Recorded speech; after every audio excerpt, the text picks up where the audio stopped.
This is the phase diagram of a partially saturated soil sample.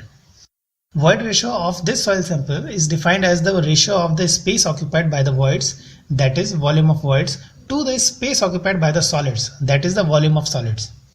And decently, we can also write volume of solids as total soil volume minus volume of voids. It is not expressed in percentage like water content. Loose soils have relatively high volume of voids, hence in the equation they have high value of the numerator and hence higher value of void ratio. If the same soil is compacted and made dense, it will have relatively small amount of voids, which will make its numerator small and will result in lower value of void ratio. So for the same soil, if it is loose, we will have a high value of void ratio, while if the soil is dense, we will have low value of void ratio. We should note here that every soil will contain some voids in it.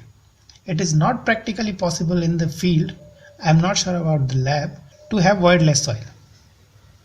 Hence, there will always be some non-zero value of volume of voids. So void ratio can never be equal to 0 and will always be greater than it.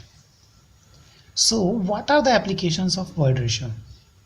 Well, there are several benefits and applications of knowing void ratio. By knowing the void ratio of soil sample, we may have better control over volume change tendency of soil.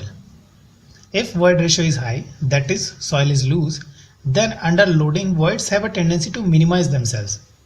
So for soils with high void ratio, civil engineer may take a decision either to reduce the loading or pre-compact the soil. Again, if we know the void ratio of a soil sample, we have better control over fluid conductivity and particle movement through its pores, as loose soils show high conductivity while dense soils are not so permeable.